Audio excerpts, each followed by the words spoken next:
Muy buenos días a mis alumnos de la materia Enfoques en la Educación de la licenciatura en Psicopedagogía del Instituto Universitario Carl Rogers. Esta es la clase correspondiente al 3 de abril de 2020. Hoy veremos el tema humanismo en el aula.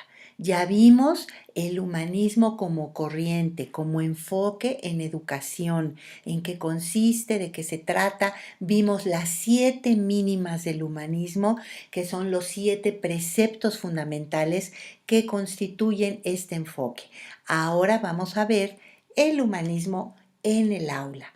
Pero antes, vamos a dar un pequeño repasito a la corriente constructivista.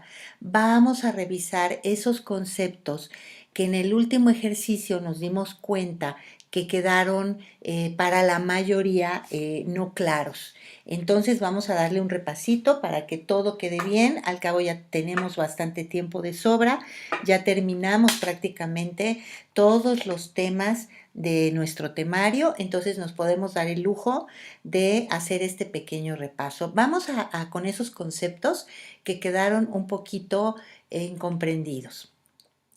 En fin, en constructivismo existen varios enfoques constructivistas, no nada más es uno que varían estos enfoques en diferentes aspectos, pero todos coinciden en la importancia de que el sujeto, el niño, el adolescente, el adulto, es el constructor de su propio conocimiento. Todos parten de eso. Vamos a construir nosotros como aprendices nuestro propio conocimiento. Pero dentro de este enfoque constructivista hay otros modelos dentro del mismo. Entonces no hay un solo enfoque constructivista. Todos los enfoques constructivistas se caracterizan por considerar que el alumno es la figura principal del aprendizaje. Basan el aprendizaje en las experiencias de cada alumno, en su propia visión del mundo que lo rodea y preparan al alumno aportándole las herramientas necesarias para que el aprendizaje le resulte mucho más sencillo. O sea, todos los enfoques constructivistas dicen, el alumno es el centro, el alumno debe estar rodeado de experiencias, en la medida de lo posible buscarlas por él mismo, pero debe también contar en el aula con los materiales, con las herramientas que le permitan pues ir construyendo ese aprendizaje. En eso coinciden todas, pero vamos a ver las diferencias sutiles que hay. Primero, pues está el más famoso, el constructivismo piagetano. Nosotros ya vimos la teoría de Piaget, ¿se acuerdan? Piaget, pues eminentemente constructivista. Los procesos de acomodación y de asimilación son claves para modificar las estructuras cognitivas. Piaget nos decía, existe una estructura cognitiva, digamos que es un andamio allá dentro de la mente, donde nosotros tenemos los conceptos. Entonces, decía Piaget, esos conceptos van cambiando por medio de dos procesos, lo que él llamó la acomodación y la asimilación. Y pusimos el ejemplo del niño que tiene en su estructura cognitiva, pues lo que es un animalito, un perrito, y es lo único que conoce. Pero de repente pues ve un gato y pues también es un animalito de 4 patas y peludo, pero es diferente. Entonces él tiene que acomodar su estructura cognitiva que tiene, que nada más conoce un animalito que es el perro, tiene que acomodar su estructura cognitiva para que abarque también el concepto de gato, asimilar a su estructura cognitiva estos nuevos conceptos, el de gato, y si va al zoológico, pues va a haber muchos más animales, hasta que el niño va a crear su estructura cognitiva de animal, donde va a tener asimilados muchos diferentes tipos de animales. ¿Se acuerdan que pusimos ese ejemplo? Entonces estos procesos de acomodación y asimilación se van dando a lo largo de toda la vida. Los adultos también tenemos estos procesos cuando nos enfrentamos con algo nuevo, con algo que no habíamos visto antes y tenemos que acomodar nuestras estructuras cognitivas para asimilar ese nuevo conocimiento y cambiar así nuestra estructura cognitiva. El constructivismo piagetano rescata por lo general la idea de enseñanza transmisiva o guiada. O sea, Piaget no estaba en contra de que el maestro transmitiera conocimientos, ¿no? Centrado en las diferencias de aprendizaje entre lo significativo y lo memorístico. O sea, Piaget sí decía, es importante que el maestro también apoye, que pueda transmitir conocimientos, pero sí le daba un enfoque más hacia el aprendizaje significativo, aunque él todavía no lo llamaba como tal, pero sí estaba más a favor de que el alumno construyera en lugar de memorizar. Hay que considerar el proceso de desarrollo del niño, también era muy importante para Piaget. ¿Se acuerdan de las etapas que vimos por las que pasa el niño?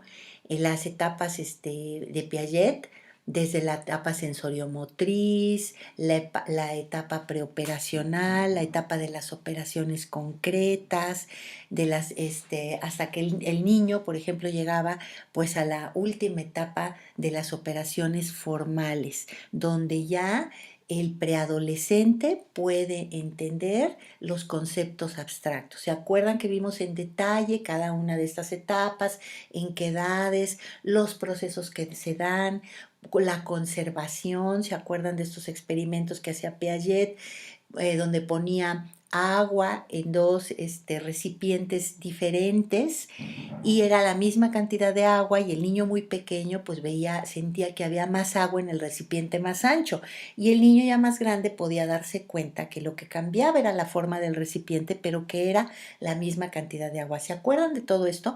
Este es así como un repaso, pero bueno, el constructivismo piagetano pues es lo importante, ¿no? Las etapas por las que pasa el niño de desarrollo cognoscitivo, de desarrollo de su pensamiento y de su capacidad de aprendizaje. Digamos que dentro de todo el constructivismo, pues el constructivismo de Piaget pues es el fundamental, es el primero. Pero se han dado otras corrientes, otros enfoques. Está el constructivismo humano o constructivismo cognitivo, también le llaman así algunos autores. Este surge de las aportaciones de Ausubel, que ya vimos nosotros, sobre el aprendizaje significativo. Se añaden también otras contribuciones de otro autor que no hemos visto, de Novak, que va un poco hacia la neurobiología. ¿Qué es lo que sucede en el cerebro para que una persona aprenda, ¿no? Para que el aprendizaje realmente sea significativo. Entonces, esto también es constructivismo y a lo mejor por eso decimos, a veces nos confundimos y decimos, no, Piaget era constructivista, Ausubel decía del aprendizaje significativo. Sí, pero eso también es constructivismo. ¿Sale? O sea, está enmarcado dentro de la construcción del pensamiento. Yo quiero que mi aprendizaje sea significativo, pero lo estoy construyendo, ¿no? Entonces, el constructivismo humano ha aportado metodologías didácticas como los mapas mentales, por ejemplo, la idea de actividades didácticas como la base de la experiencia nueva para aprender a través de esto. Entonces, si yo quiero que el aprendizaje sea significativo, ¿qué técnicas voy a usar? Para mí, construir un mapa mental, hacer una infografía, un cuadro sinóptico, incluso una presentación, por medio de estas herramientas, puedo lograr que sea significativo lo que yo estoy leyendo, porque ya lo estoy poniendo en mis propias palabras, ya lo estoy acomodando en un mapa mental de manera que yo lo pueda entender. Entonces, Ausubel y el aprendizaje significativo también son parte del constructivismo en educación. Finalmente está lo que llaman el constructivismo radical, que toma su nombre precisamente de Piaget, ¿no? Y el constructivismo radical, ¿a qué se refiere? Pues son los que siguen radicalmente y muy de cerca exactamente las aportaciones de Piaget, porque hay autores que dicen, no, ya muchos constructivistas nuevos se están desviando por otros lados y dicen que las inteligencias múltiples y otras cosas. No, no, no, no. El constructivismo radical sigue con Piaget, ¿no? Con lo que dijo Piaget originalmente, particularmente aquellas nociones que tienen relación con lo que Piaget llamó epistemología genética. También lo vimos ya en clase, repasando qué es la epistemología genética. Episteme en griego significa conocimiento y genética, la génesis, el origen del conocimiento. Entonces, Piaget es conocido por su teoría fundamentalmente de la epistemología genética, de cómo surge el conocimiento en el niño.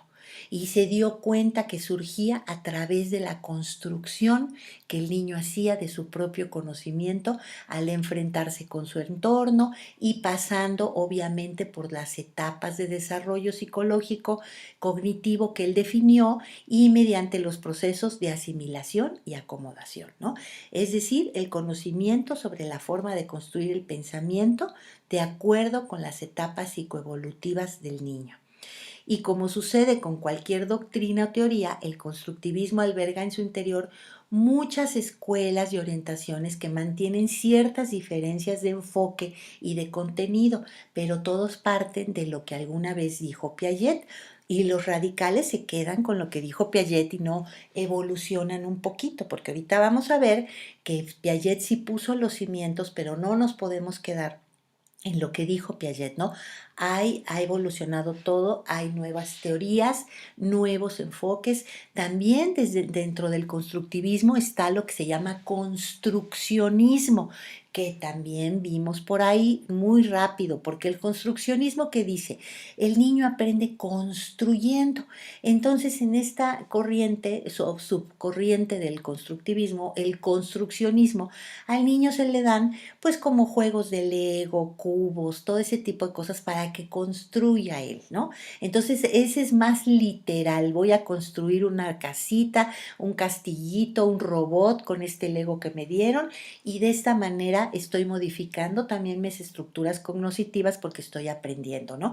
Entonces, en general, esos son todos los aspectos constructivistas, pero vamos a ver cómo esto ha ido evolucionando para enfrentarnos a lo nuevo.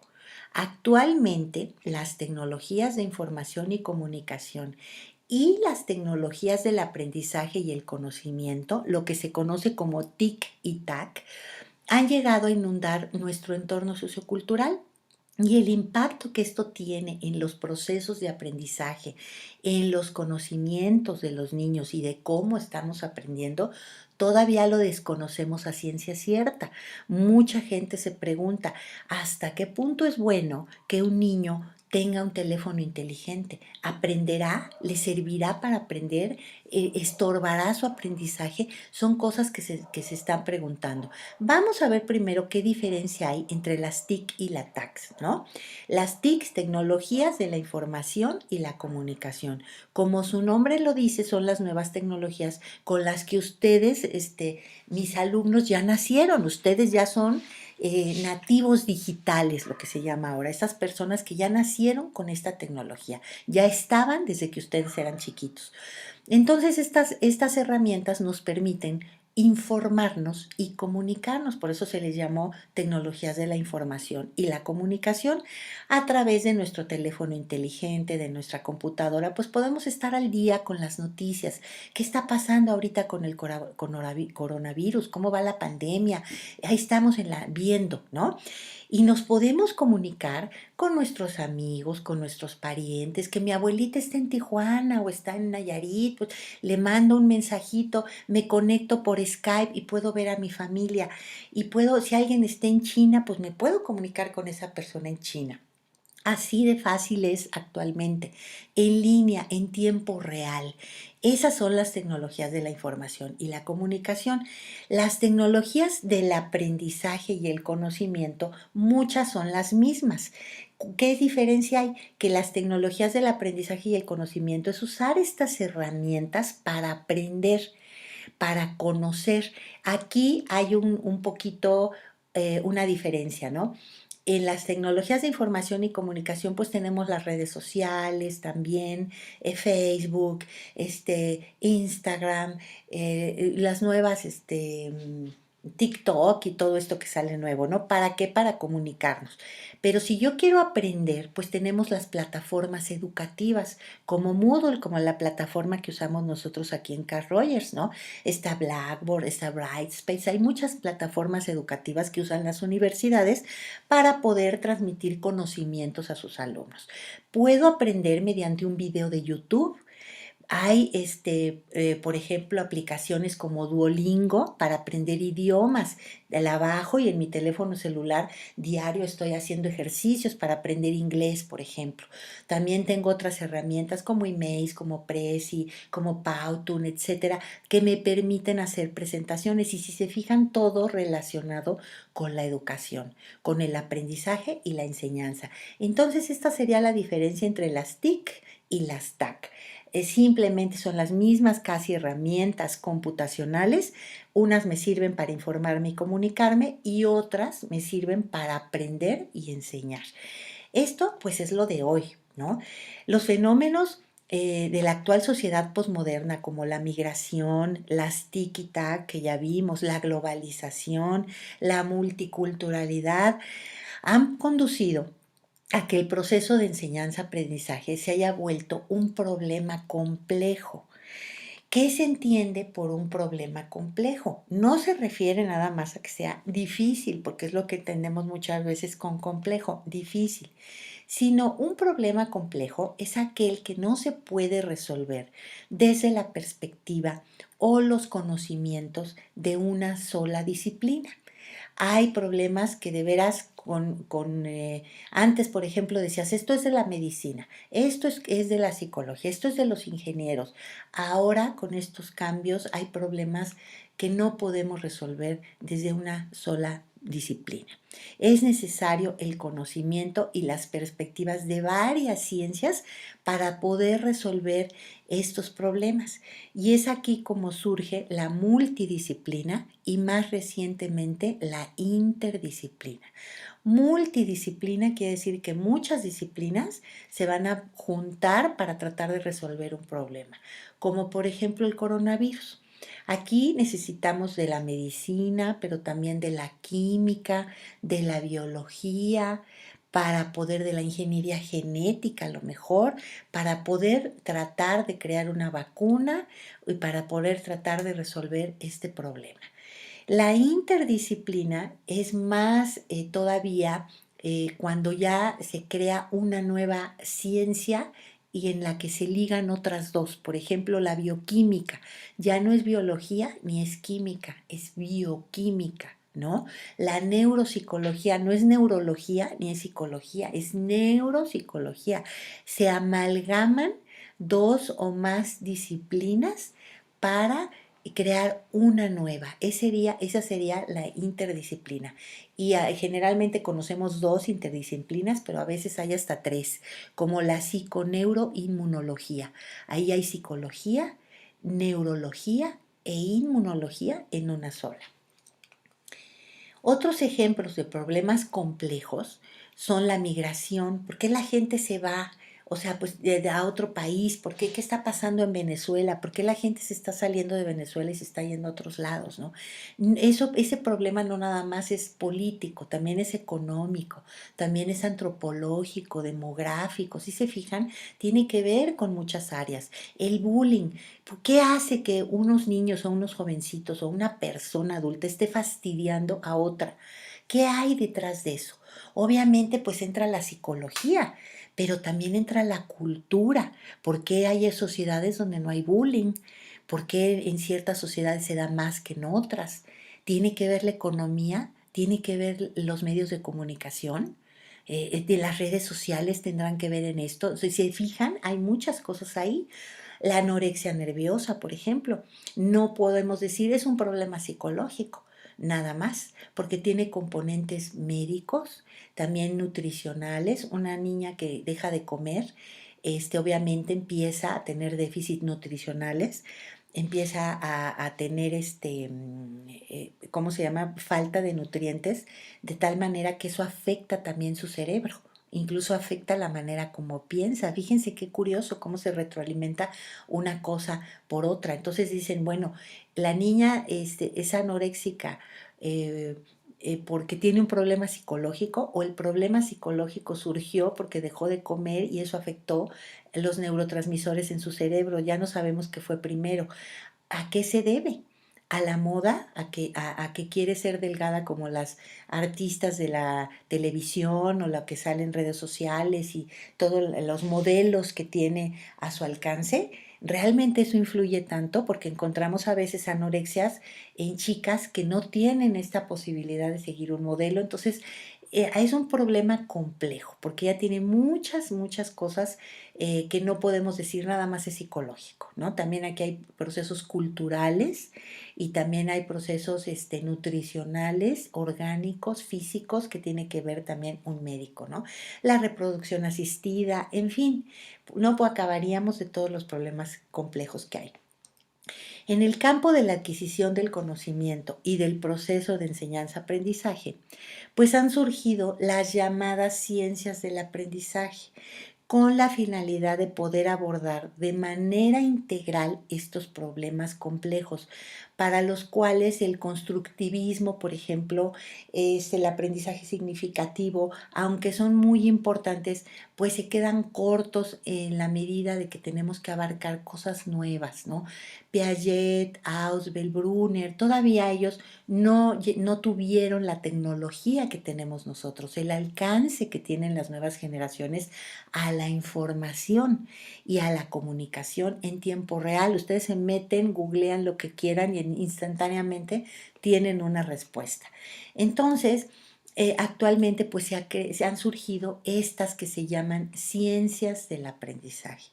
Y aquí está mi cuadrito, que era el que yo les ponía, donde les decía, tenemos el conductismo, que ya vimos ese enfoque que se basa en el estímulo y en la respuesta, en las condiciones ambientales, y no importa tanto lo que piensa el aprendiz, sino lo que puede obtener del ambiente, ¿se acuerdan? Y cómo podemos usar algunas técnicas para moldear la conducta de un aprendiz, como los instigadores, el principio de Bregman, los reforzadores, todo eso es conductismo. Vimos también el cognoscitivismo, la importancia de los procesos internos, lo que la persona piensa, lo que la persona tiene en su mente, que el aprendizaje sea significativo, que aquí también vimos el constructivismo, que ya lo acabamos de repasar con Piaget, y si se fijan hay una intersección, porque entre constructivismo y cognoscitivismo se unen. ¿Por qué? Porque las estructuras mentales, las estructuras cognoscitivas, lo manejaba Piaget, es constructivista, pero también es cognoscitivista. De ahí la confusión. Piaget, muchos autores lo clasifican tanto como cognoscitivista como constructivista. Si ustedes buscan en Google autores constructivistas, les va a salir Piaget. Y si ponen cognoscitivismo en educación, les va a salir también Piaget. ¿Por qué? Porque no están del todo separados. Siempre hay una intersección. No podemos decir, es que de aquí para acá se acabó el constructivismo y empieza el cognoscitivismo, o de aquí para acá se acabó el conductismo y empieza el cognoscitivismo, porque no somos robots ni somos tan limitados, sino que aunque estemos utilizando técnicas conductistas, el alumno tiene procesos internos y eso no lo podemos hacer a un lado. Entonces, por eso, con este diagrama de Venn, yo les quise representar las intersecciones entre estos enfoques, y la intersección de todo, ahí están lo que llamamos las ciencias del aprendizaje, las nuevas ciencias que quieren ver la intersección de todo. No hacer a un lado estos viejos paradigmas, al contrario, retomarlos, pero tomar lo más importante de cada uno. Entonces, las ciencias del aprendizaje es un enfoque ya interdisciplinario, relativamente reciente, que reúne el trabajo de investigación de diversos campos dedicados al aprendizaje, como la psicología educativa, las ciencias computacionales, las neurociencias, la antropología, la filosofía, la sociología, por supuesto la pedagogía y todo lo que se acumule, ¿no? Todo lo que tiene que ver con la educación, aquí están estas ciencias del aprendizaje. Una de las bases de las ciencias del aprendizaje es el constructivismo social. ¿Se acuerdan de Vygotsky? Vygotsky también es constructivista, pero es un constructivismo social.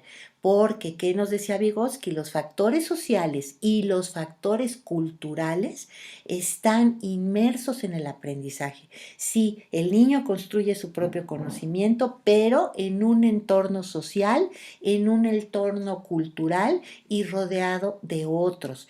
Entonces aquí entra Vygotsky, fíjense, también constructivista, pero constructivista social. Y pues obviamente vemos que Vygotsky pues tenía razón, no va a aprender lo mismo un niño esquimal que un niño japonés, vean aquí los ideogramas que aprenden los japoneses, que un niño de la selva del Amazonas, un niño mexicano, etcétera. Cada sociedad es diferente y se enfrenta incluso a condiciones climáticas, ambientales diferentes. De ahí que importe mucho lo que esa cultura en relación a lo que el niño aprende. Entonces aquí están en un cuadrito, pues las ciencias del aprendizaje. La psicología educativa, las neurociencias, las ciencias computacionales, la psicología, repetí ahí la psicología educativa, bueno, pero ahí va la psicopedagogía, la antropología, la filosofía, la sociología, etcétera, ¿no? ¿Cuáles son los supuestos básicos de estas ciencias del aprendizaje? Pues el primer supuesto es que cada rama estudia el aprendizaje desde su perspectiva. Los psicólogos educativos, pues desde la psicología ven qué está pasando con el proceso educativo. Desde las ciencias computacionales, ¿qué puedo hacer yo si estoy haciendo un curso en línea para que los alumnos puedan aprender a través de ese medio sin que yo tenga un referente, como poderles contestar inmediatamente una duda o poder interactuar en vivo, que se puede hacer, ¿no? Con videoconferencia y todo, pero de todas formas, ¿cómo le voy a hacer para enseñar en línea, por ejemplo? ¿Cómo le voy a hacer para enseñar en los diversos contextos socioculturales? Entonces, realmente todo tiene un impacto en la educación. Entonces, el primer supuesto, pues es ese. Cada disciplina va a enseñar desde lo que conoce, las neurociencias, etcétera. Cada quien va a aportar algo. El segundo supuesto es que el conocimiento previo es fundamental. ¿Se acuerdan que esto ya lo vimos? Que en constructivismo, Ausubel, Piaget, Brunner nos destacan siempre que el niño aprende con base en lo que ya sabe. Lo que ya sabe es el fundamento para que él pueda construir sobre ese aprendizaje que ya tiene. Un tercer supuesto básico de estas ciencias del aprendizaje es que la reflexión es necesaria para desarrollar el conocimiento conceptual profundo. Yo no voy a entender algo a cabalidad, bien no lo voy a entender hasta que realmente reflexione, hasta que realmente lo ponga en mis propias palabras, hasta que yo elabore un ejemplo y entonces diga, ya entendí. Entonces la reflexión es muy necesaria. Y vean cómo esto no contradice lo que dice Piaget, ¿no? El aprendizaje proviene del aprendiz que lo construye. Eso también es fundamental. Si el niño está construyendo su aprendizaje, pues ¿de dónde proviene ese aprendizaje? Pues de él mismo. Por mucho que nosotros le pongamos muchas cosas alrededor, si el niño no pone de su parte, no construye él, pues no pasa nada, ¿no? Entonces el aprendizaje proviene del aprendiz. Las escuelas deben crear ambientes para un aprendizaje efectivo. O sea, también tengo que tener los materiales, como nos decía Piaget, a la mano para los niños, ambientes diferentes. Si el niño llega igual todos los días al mismo salón de clase, donde está el mismo pizarrón y donde está lo mismo y no hay cambio en el ambiente, pues no va a motivarse, no va a cambiar y no va a interesarse en aprender.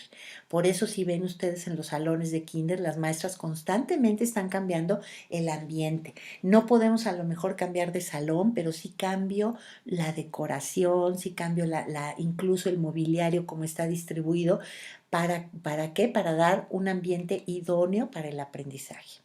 Y finalmente, los expertos en cada una de las ciencias del aprendizaje poseen un conocimiento conceptual profundo.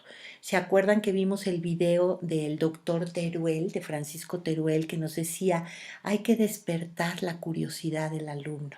Si yo despierto la curiosidad y las emociones, el niño va a aprender.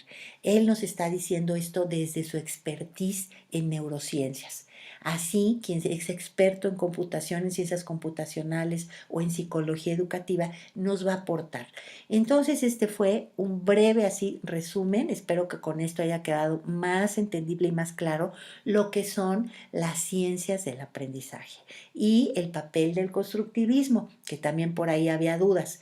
Vamos a seguir ahora con nuestro tema, con el humanismo en el aula. Vamos a ver ahora los modelos de educación humanista. Existen 4 modelos de educación humanista. Ya vimos nosotros, repito, lo que es el humanismo, las 7 mínimas del humanismo, y ahora vamos a ver qué modelos en educación humanista existen. Entonces son 4 fundamentales: el modelo de desarrollo, el modelo de autoconcepto, el modelo de sensibilidad y orientación grupal y el modelo de expansión de la conciencia. Vamos a ver cada uno. El modelo de desarrollo. Este modelo pone énfasis en el desarrollo de los estudiantes desde todos los puntos de vista: físico, psicológico, cognitivo, moral, etc. No se trata solo del desarrollo en cuanto a etapas, sino que busca el desarrollo pleno e integral del alumno. Si ven un poquito aquí, sí se nota la diferencia con Piaget. Piaget decía: el niño está en la etapa de operaciones concretas, todavía no llega a la etapa de operaciones formales, puede hacer esto, puede hacer aquello, pero no iba más hacia los sentimientos, por ejemplo, del alumno. ¿Cómo se siente el niño? ¿Está contento aprendiendo así? ¿Tiene algún problema en la casa, etcétera? Acuérdense que la visión humanista nos hace ver al ser humano como un ser integral, y aquí nos preocupamos más por la persona. Sí es importante que aprenda, pero cómo se siente la persona. Entonces yo voy a buscar el desarrollo del niño, pero no nada más cognitivo, sino emocional, social, que aprenda a llevarse con otros, que se sienta bien, que se desarrolle como persona. Este es el modelo de desarrollo dentro de la educación humanista. El segundo modelo es el del autoconcepto.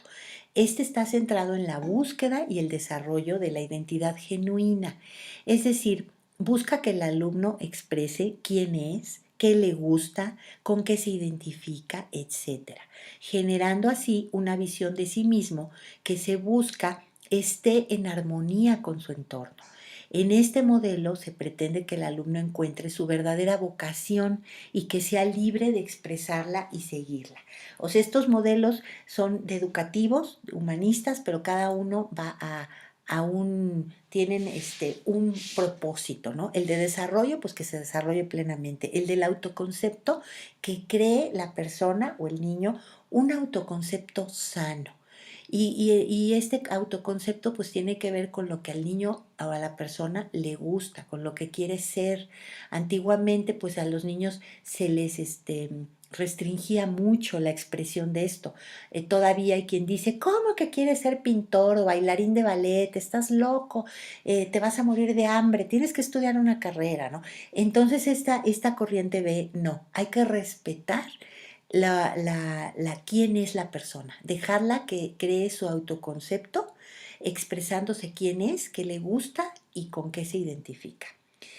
El modelo de sensibilidad y orientación grupal se interesa en desarrollar habilidades de empatía, de apertura y de sensibilidad hacia los demás, con la finalidad de capacitar al alumno para trabajar con otros en equipo y para que sea sensible a las necesidades, opiniones o problemas de los demás.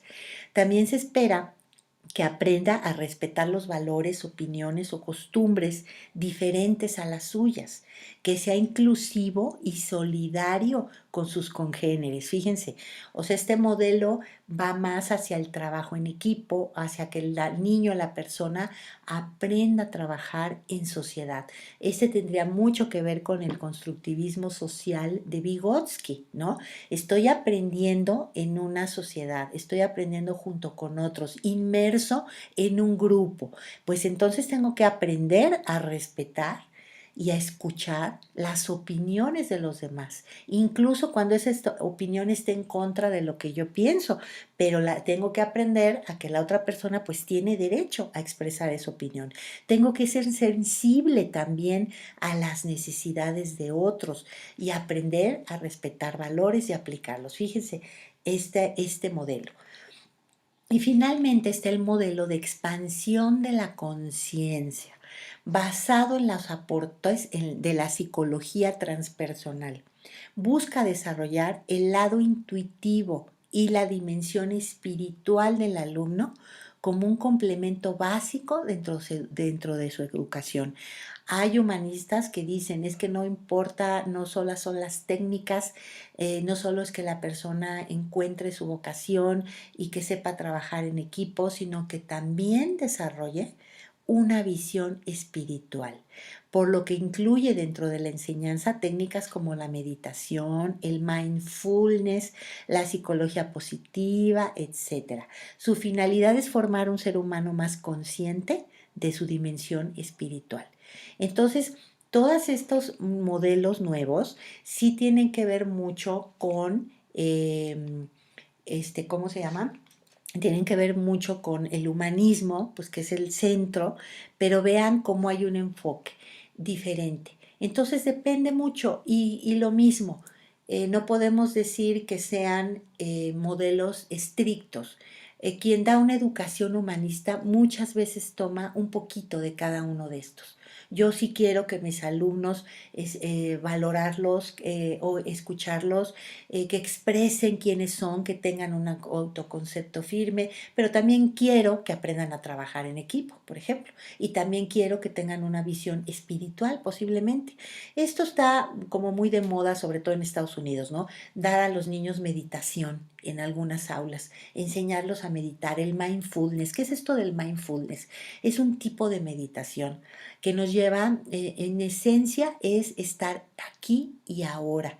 Si ustedes se fijan, los humanos en general, sobre todo en estas sociedades occidentales, tendemos a hacer muchas cosas a la vez. Entonces vamos en el camión rumbo a la escuela y vamos pensando en 20,000 cosas. Nos estamos bañando y estamos pensando en no sé qué. A veces estamos oyendo una canción y ya cuando volteamos ya tan tan, ya se acabó y no nos dimos cuenta que no la escuchamos porque nunca estamos en el aquí y en el ahora. Lo que pretende el mindfulness, que es un tipo de meditación, es lograr esa paz mental a través de estar siempre en el momento presente, de no distraernos, que si me estoy bañando, realmente esté yo concentrada en que me estoy bañando, que sienta como el agua cae por mi cuerpo, como el jabón me enjabono y que me estoy enjabonando el pie, pues que vea yo mi pie, que esté concentrada en lo que estoy haciendo y que si estoy lavando los platos, esté yo realmente concentrada en eso.